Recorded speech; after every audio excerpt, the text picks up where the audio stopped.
Hello students, कल की class में हम लोगों ने फ्लूइड की कुछ डेफिनेशंस वगैरह देखी थी, कुछ ओवरव्यू देखा था फ्लूइड मैकेनिक्स का, उसके मेथड ऑफ स्टडी देखी थी। कल हमने चार प्रॉपर्टीज पढ़ी थी। आज हम लोग नेक्स्ट प्रॉपर्टी पढ़ने वाले हैं, जिसका कंप्रेसिबिलिटी।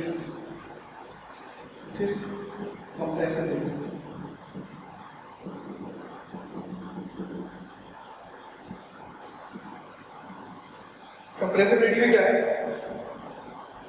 पहले हम डेफिनेशन देख लेते हैं क्या होती है compressibility. It is reciprocal of bulk modulus of elasticity. It is the reciprocal of bulk modulus of elasticity. To understand compressibility we need to understand this theory, which is bulk modulus of elasticity. Strength of material में जब आप लोग आएंगे तो ये subject, उस subject में आप इस टर्म को पढ़ेंगे। मैं आपको बता देता हूँ इसका ओवरव्यू क्या है, हल्का सा। बल्क मॉड्यूलस ऑफ इलास्टिसिटी,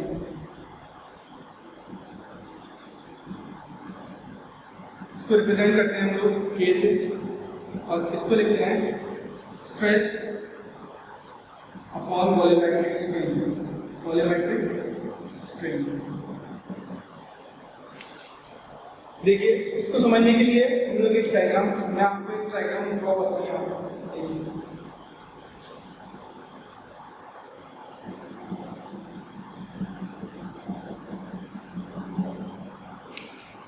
ये एक सिलेंडर है, इस सिलेंडर में एक पिस्टन अटैच है। सपोज करो पिस्टन की जो इनिशियल पोजीशन है वो ये है। इस इनिशियल पोजीशन पे जब पिस्टन की ये पोजीशन है तो इस समय जो इस समय वॉल्यूम है लिक्विड का, जो भी इसके अंदर फिल्ड है, उसका वॉल्यूम है V। अज्यूम कर लिया मैंने कि इस पिस्टन की पोजीशन पे इस समय जो वॉल्यूम है अंदर सिलेंडर में वो कितना है, V है। मैं क्या करता हूँ, इस इनिशियल पोजीशन से इस पिस्टन को क्या करता हूँ, मूव कराता हूँ, आगे फोर्स लगाता हूँ। कितना फोर्स लगाया मैंने, चेंज करा। सपोज करो मैंने डेल V फोर्स लगाया, स्ट्रेस ये लगाया मैंने। तो जो पिस्टन की न्यू पोजीशन थी वो कहाँ पे आ गई है, पिस्टन की न्यू पोजीशन कुछ ये हो गई। जब पिस्टन ने अंदर गया तो जो वॉल्यूम था वो चेंज हुआ होगा, ऑब्वियस सी बात। मैंने अज्यूम कर लिया ये जो वॉल्यूम चेंज हुआ है वो कितना है, डेल V। ये डेल V वॉल्यूम चेंज हुआ। तो अकॉर्डिंग टू आवर डेफिनेशन क्या था, हमने कितना फोर्स लगाया, डेल P। स्ट्रेस कितनी दी मैंने, डेल P दी। स्ट्रेन क्या होती है, वॉल्यूमेट्रिक स्ट्रेन क्या होगी, change in volume upon original volume. Change in volume कितना बोल रहे हैं, ओरिजिनल वॉल्यूम कितना है, V।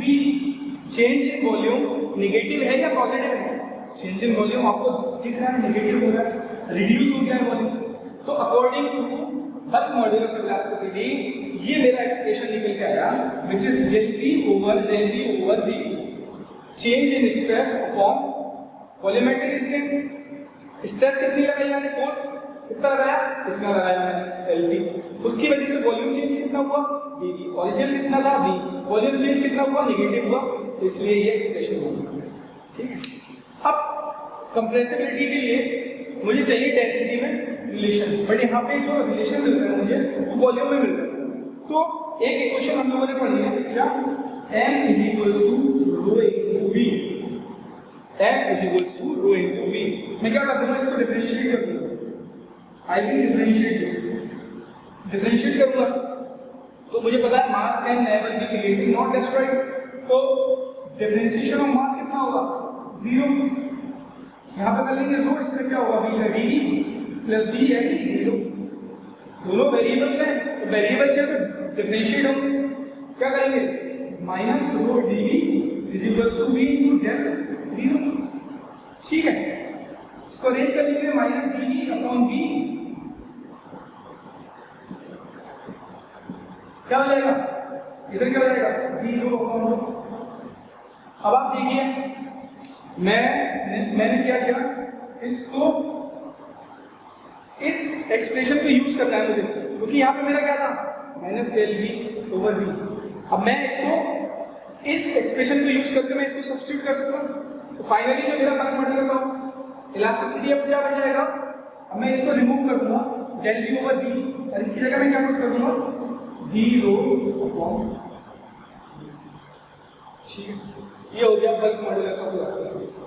अब देखो डी रो अपॉन, ये तो बल्क मॉड्यूलस ऑफ इलास्टिसिटी के बारे में पढ़ा मैंने, पर मुझे चाहिए क्या, compressibility which is reciprocal of bulk modulus of elasticity. ठीक है, देखिए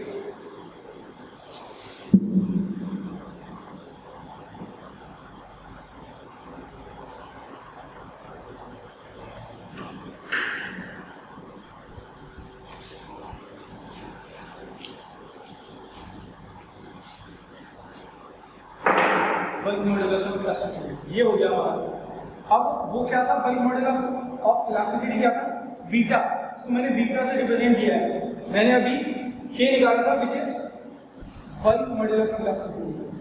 अब according to definition of compressibility it is the reciprocal of bulk modulus of elasticity which is 1 upon k. Reciprocal है तो के अपोजिट में आएगा, तो के की जो एक्सप्रेशन था वो क्या आया था, del P over d rho upon rho, del P over d rho upon rho, यही था। बस अब क्या करेंगे, मैं इसको के इसको मैं ऊपर ले जाऊंगा, मेरा गया 1 अपॉन रो, ये आया D rho upon d P. मैंने इसको रीअरेंज कर लिया, बीटा को रीअरेंज कर लिया। अब आप देखिए जब मैंने बीटा को रीअरेंज किया तो मेरा ये एक्सप्रेशन निकल के आया, और इसी को क्या बोलते हैं, कंप्रेसिबिलिटी। अब आपको यहाँ पे एक चीज बहुत फोकस करना है, बोलिए क्या, यहाँ पे फोकस करना है del rho upon del P. अगर प्रेशर चेंज करने पे डेंसिटी चेंज हो रही है, अगर डेंसिटी चेंज हो रही है यानी दैट क्या होगी, कंप्रेसिबल होगी। अगर d rho upon d p, अगर d rho upon d p does not equals to 0, that means beta does not equals to 0, and if d rho upon dp is equals to 0, that means beta is equals to 0। अब देख लो आप, अगर pressure variation की वजह से density variation हो रहा है तो क्या होगा, बीटा 0 नहीं होगा, यानी वो चीज क्या होगी, कंप्रेसिबल। अगर प्रेशर वेरिएशन की वजह से डेंसिटी वेरी कर रही है तो बीटा क्या होगा, वेरी नहीं कर रही है तो डी रो अपॉन डीपी क्या होगा, 0, यानी वो चीज क्या होगी, इनकंप्रेसिबल। तो ये बहुत इंपॉर्टेंट रिलेशन है जिसके थ्रू आप एनालाइज कर सकते हैं कि कोई चीज कंप्रेसिबल है या नहीं। ठीक है, आगे देखते हैं कंप्रेसिबिलिटी। तो next is next important definition is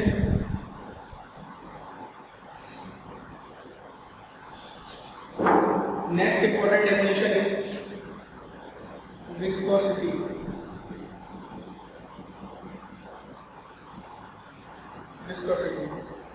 viscosity क्या है, when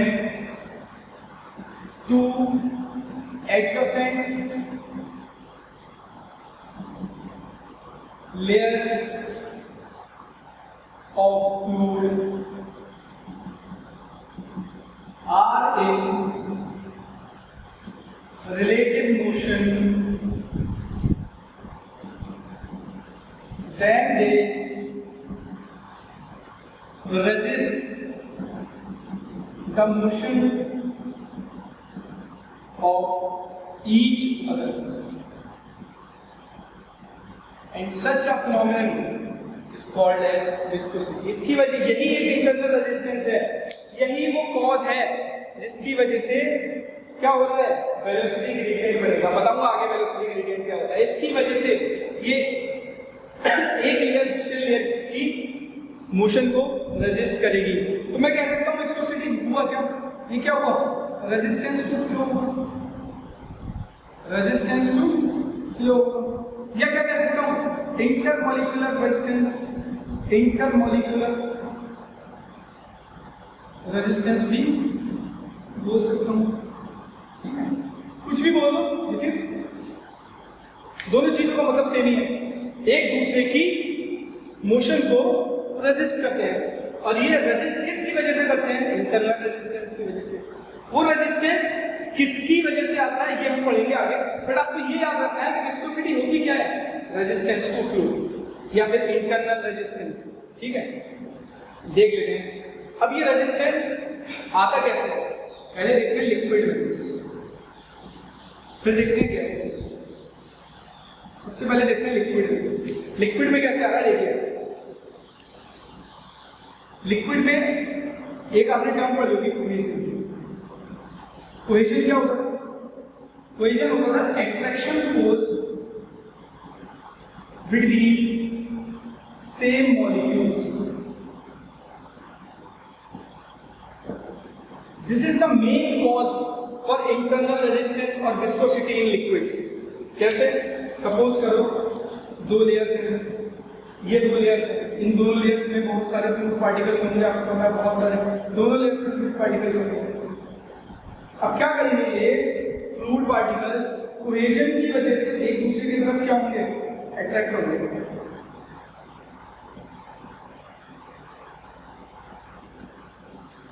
एक दूसरे की तरफ अट्रैक्ट होंगे। अब आप देखो, सपोज करो ये दो लेयर्स हैं, अगर ये लेयर्स बहुत दूर दूर हों तो क्या इनकी वेलोसिटी फील्ड्स ओवरलैप करेंगी? क्या ये एक दूसरे की वेलोसिटी को इन्फ्लुएंस करेंगे? नहीं करेंगे। क्यों नहीं करेंगे? क्योंकि बहुत दूर है। बट जैसे जैसे ये पास आएंगे, पास किसकी वजह से आएंगे, कोहेजन की वजह से, इंटरमॉलिक्यूलर अट्रैक्शन की वजह से ही पास आएंगे। और जब ये पास आएंगे तो क्या करेंगे, ये एक दूसरे से अट्रैक्ट होकर पास आएंगे और ये भी क्या करेंगे, एक दूसरे को इन्फ्लुएंस करेंगे। और वही इन्फ्लुएंस क्या है, रेजिस्टेंस का रूप ले लेगा। और क्या करेगा, एक जो जिसकी वेलोसिटी ज्यादा होगी जिस लेयर की, वो दूसरी लेयर पे दबाव बनाएगा और उसकी लेयर को क्या करेगा, उस लेयर की वेलोसिटी को क्या करेगा, कम करेगा।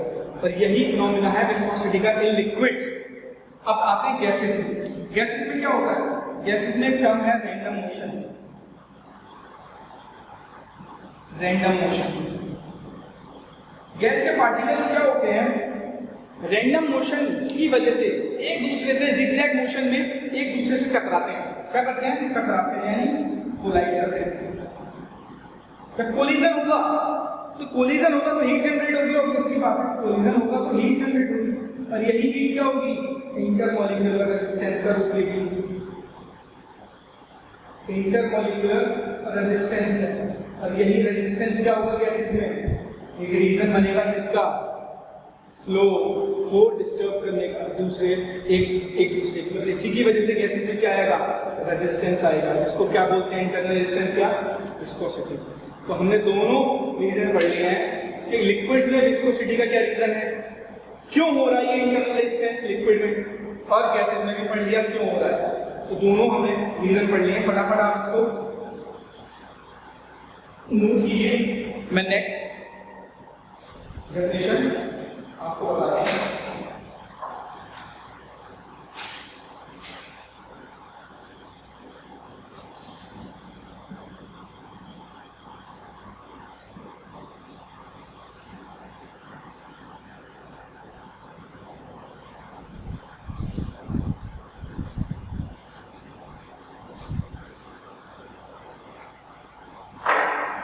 देखिए, आगे बढ़ने से पहले मैं कुछ चीज बता दूं आपको। विस्कोसिटी को मैं म्यू से रिप्रेजेंट करता हूं, ठीक है। Viscosity of water is generally taken as 0.001 pascal into second. Don't worry about this. I will let you know in a period of time. So don't focus on this. ठीक है, pascal into second ये unit है viscosity की, बस आप अभी फिलहाल इतना ध्यान रखिए। Viscosity of air can be taken as 0.00018 pascal into second. As you can see, viscosity of water is much more than viscosity of air. So there can be a conclusion such that viscosity of water is 50 to 55 times viscosity of air. It is a very important conclusion and it has been asked many times in 1 mark objective questions. ठीक है, so keep in mind. Next है हमारा, next term है हमारी shear strain. shear strain. Shear strain is a very important parameter to understand the Newton's law of viscosity. Shear strain. To understand this, I will make a diagram on XY plot. Suppose कीजिए ये ball है या किसी भी channel का bottom है या pipe की बॉल है, ठीक है। यहां से मैंने कुछ डिस्टेंस पे, वाई डिस्टेंस पे एक फ्लूइड की लेयर ली और इस फ्लूइड की लेयर से dy डिस्टेंस पे एक फ्लूइड की लेयर और ली।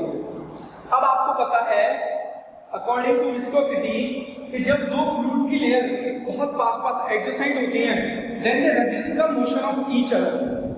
रेजिस्ट करेंगी मोशन को, तो किसी भी लेयर की विस्कोसिटी क्या होगी, एक की कम होगी। तो मैं अज्यूम कर लेता हूं इसकी वेलोसिटी है u, तो ऑब्वियस सी बात है ऊपर वाले की विस्कोसिटी कुछ ज्यादा होगी, तो मैं अज्यूम कर लेता हूं इसकी वेलोसिटी du ज्यादा है। इसकी वेलोसिटी है u और इसकी वेलोसिटी है u प्लस du। अब मैं क्या करता हूं, मैंने एक टाइम इंटरवल लिया dt। I have taken a time interval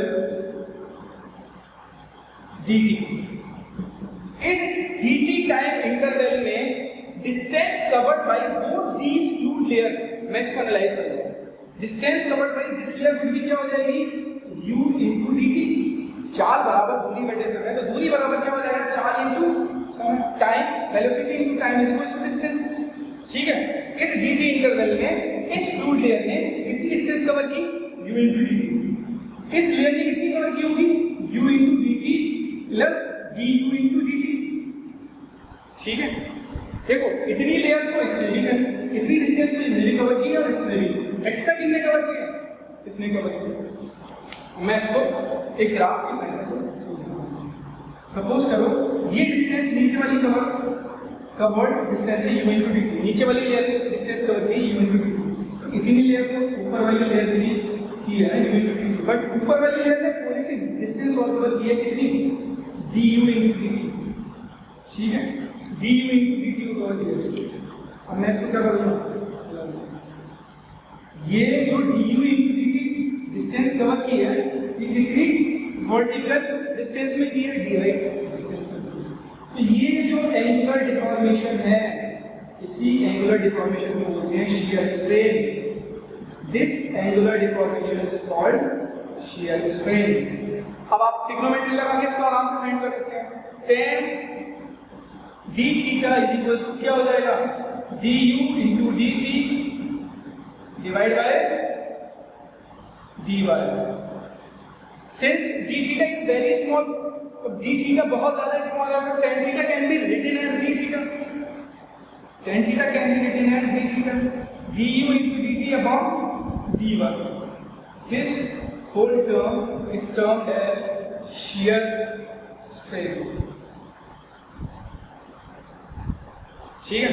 अब आपसे अगर पूछा जाए कि shear strain तो ये है, shear strain रेट क्या होगा, फिर shear strain रेट क्या होगा, बहुत सिंपल है, रेट ऑफ shear strain क्या होगा, इतनी एंगुलर डिफॉर्मेशन कितने टाइम में हुई है, dt टाइम में हुई है। dt टाइम कहाँ है, अगर मैं इस dt टाइम को इसके डिनोमिनेटर में ले आऊं तो क्या होगा, d थीटा अपॉन dt, कर लो, d थीटा अपॉन dt बराबर क्या होगा, du ओवर dy। ये d थीटा अपॉन dt ही क्या कहलाता है, रेट ऑफ shear strain। बहुत इंपॉर्टेंट पैरामीटर है, ये हम लोग आगे यूज करने वाले हैं। d थीटा अपॉन dt इसको बोलते हैं रेट ऑफ shear strain। और ये क्या है, du ओवर dy। अच्छा देखो यहाँ u थी वेलोसिटी, यहाँ कितनी हुई, u प्लस du वेलोसिटी बढ़ी, कितनी वर्टिकल डिस्टेंस में, dy वर्टिकल डिस्टेंस, यानी ये क्या हो गया, ग्रेडियंट हो गया। तो इसको क्या बोलेंगे, वेलोसिटी ग्रेडियंट,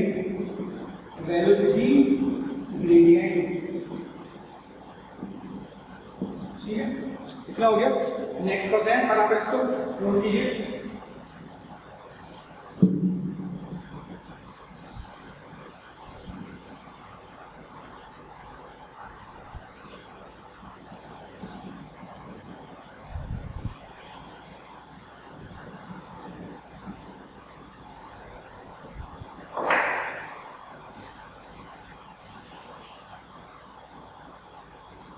नेक्स्ट है हमारा Newton's law of viscosity.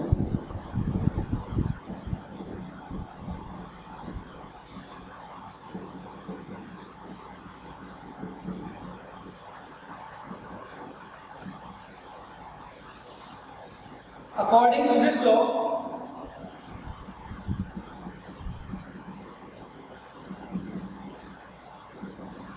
shear stress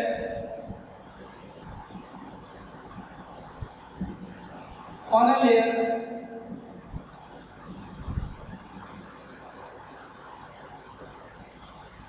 at a distance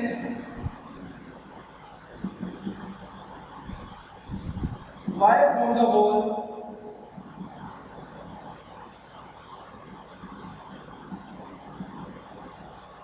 is directly proportional to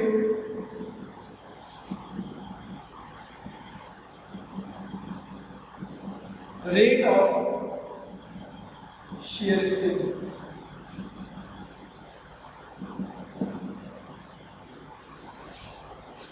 जो यहाँ पे चीजें नोट करने लायक है, एक तो ये टर्म है, एक ये टर्म है और एक at distance y from the wall. ठीक है, ये तीन चीजों को फोकस की। न्यूटन्स लॉ ऑफ विस्कोसिटी के अनुसार कि यहाँ पे मैं प्लॉट में आपको दिखा देता हूँ। न्यूटन्स लॉ ऑफ विस्कोसिटी के अनुसार कोई भी फ्लूइड लेयर जो कि y डिस्टेंस पे है फ्रॉम बॉटम या वॉल, उस पे जो शियर स्ट्रेस है, इस शियर स्ट्रेस, ये जो शियर स्ट्रेस है ये डायरेक्टली प्रोपोर्शनल होगी rate of shear stress.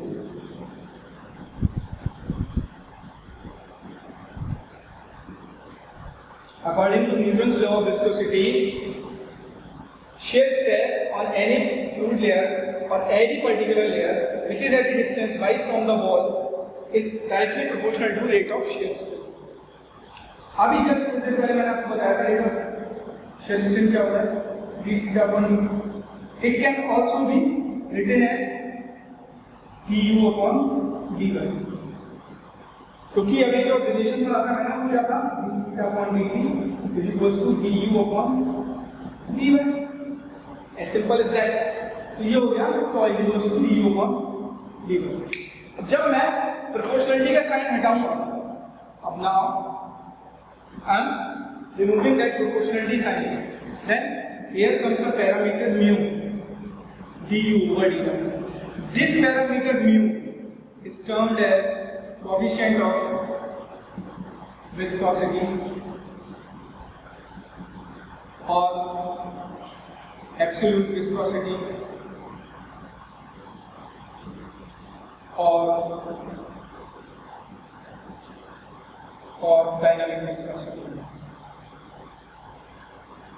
dynamic viscosity। कुछ भी बोल सकते हैं आप, everything is all the things are same. ये जो पैरामीटर है mu, this will be called coefficient of viscosity और एब्सोल्यूट विस्कोसिटी और डायनामिक विस्कोसिटी। ठीक है, ये है हमारा न्यूटन्स लॉ ऑफ विस्कोसिटी। ये बहुत इंपॉर्टेंट है, इस रिलेशन को आप ध्यान रखना, because this relation is will be going to use in numericals, जो हम आगे करेंगे। सही है, अब हम देखते हैं इस विस्कोसिटी की यूनिट और डायमेंशंस। ये यूनिट और डायमेंशंस कैसे निकालेंगे?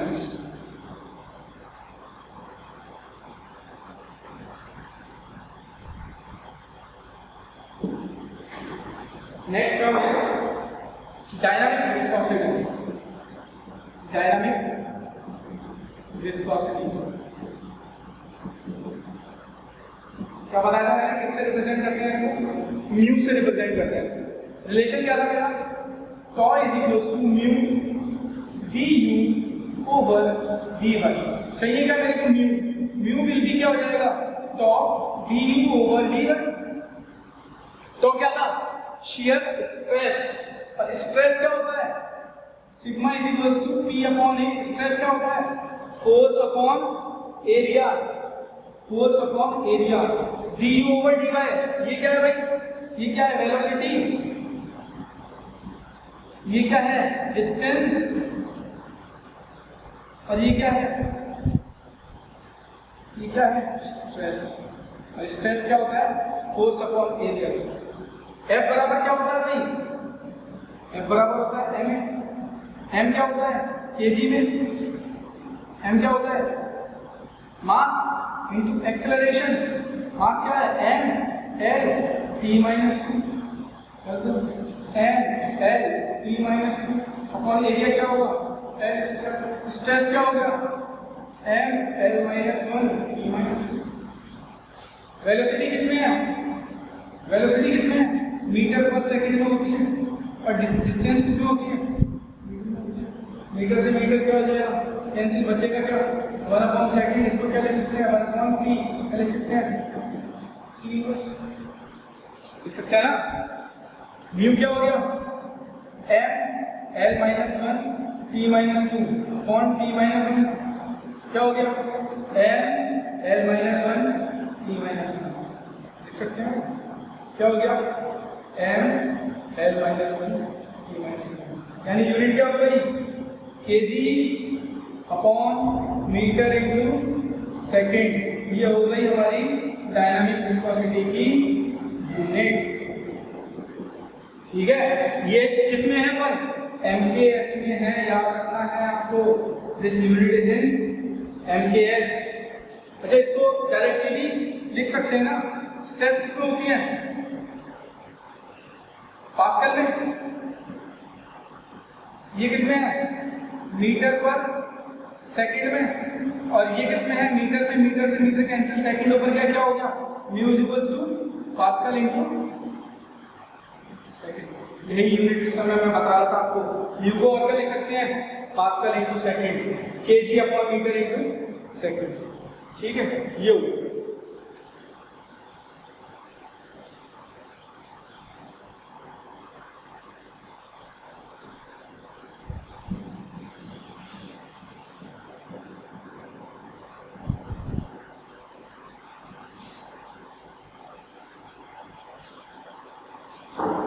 एमकेएस में मैंने क्या बताया? एमकेएस में म्यू इज इक्वल टू क्या है? KG upon metre into second. CGS में क्या होगा? Gram upon centimetre into second. इसी को बोलते हैं पॉइस। इसी को बोलते हैं पॉइस। सीजीएस में जो विस्कोसिटी को क्या बोलेंगे? पॉइस। मतलब क्या होगा? 1 पॉइस इक्वल्स टू ग्राम पर सेंटीमीटर इनटू सेकंड। अगर मुझे इसका एमपीएस में चेंज करना है तो मुझे क्या करना पड़ेगा? 10 to the power -3 KG. Centimetre को मीटर में 10 to the power -2 metre into second लिख क्या लिख सकता हूँ? 10 to the power -1 KG upon metre into second. ये क्या था? एमपीएस में। तो लिख सकते हैं 1 पॉइस इक्वल्स टू 1/10 एमकेएस। बहुत इंपॉर्टेंट रिलेशन है, इसको ध्यान रखना है आपको। It is a very important relation, keep in mind.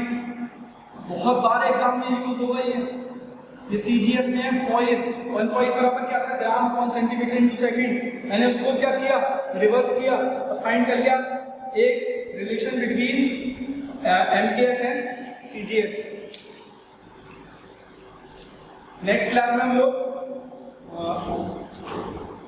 Kinematic viscosity को देखेंगे। आज की क्लास के लिए बहुत थैंक यू।